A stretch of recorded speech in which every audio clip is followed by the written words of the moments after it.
The International Paralympic Committee has confirmed Russian and Belarusian athletes are banned from competing at this month's Winter Games. Yeah, it's a reversal on yesterday's announcement where they said athletes could compete under the Paralympic flag, a decision which was heavily criticised by other nations.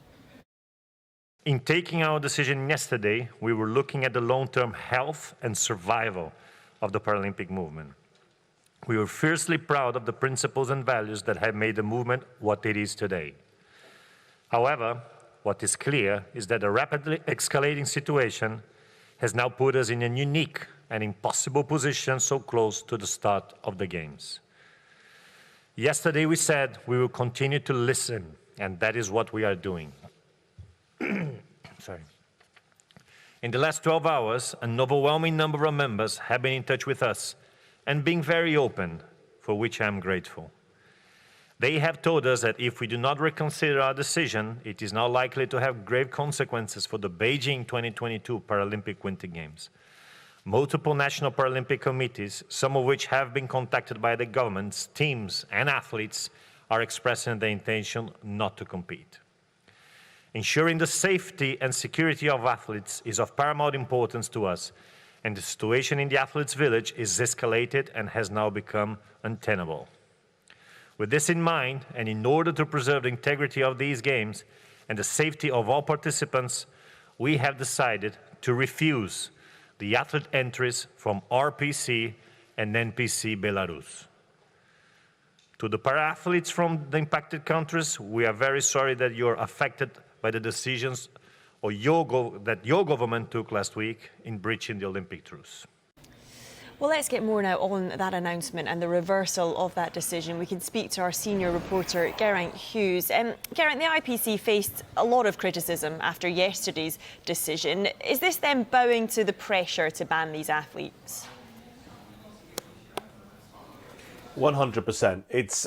There's been a revolt of sorts in Beijing, in the athletes' village, from athletes from many Paralympic committees, from their delegations as well. It's my understanding prior to yesterday's decision, which was to allow Russian and Belarusian athletes to compete under a neutral Paralympic flag, that many committees had written to the IPC saying, we think you should ban them. And in fact, that was confirmed today by Andrew Parsons, the president of the IPC. But today it's gone further, where the Paralympic committees have been in touch in the last sort of 20 hours or 18 hours and said, if you continue along this path, then we will be going home.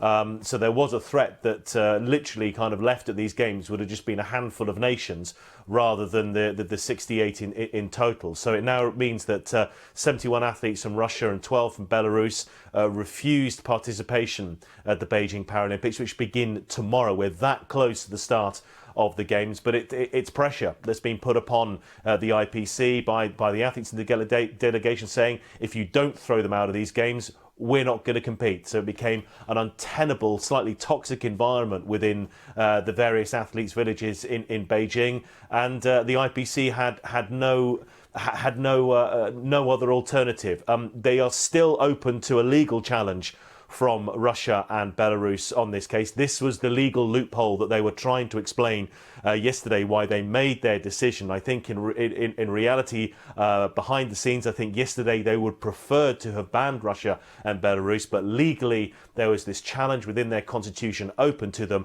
and an acknowledgement today is from the IPC that even though they have now made this decision, they feel there could be the threat of a legal challenge from Russia and Belarus from their exclusion from these games. So it could still yet end up in the courts.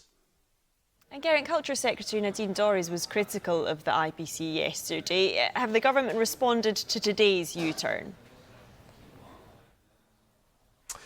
Yes, she has, because she has had influence, or her department and the UK government has had influence on this decision in the part of speaking with Paralympics GB. The team already well established in Beijing of head of competition, which begins officially on Saturday, but of course the opening ceremony of the Paralympic Games tomorrow. I'm of the understanding that Paralympics GB was one of the Paralympic committees that had expressed their view that Russia and Belarus athletes should be banned banned from this Games prior to their decision yesterday. But Nadine Dorries, the Culture Secretary, has today said that she welcomes this U-turn by the IPC, and she also now goes on to wish Paralympics GB the very best at the Paralympics as well.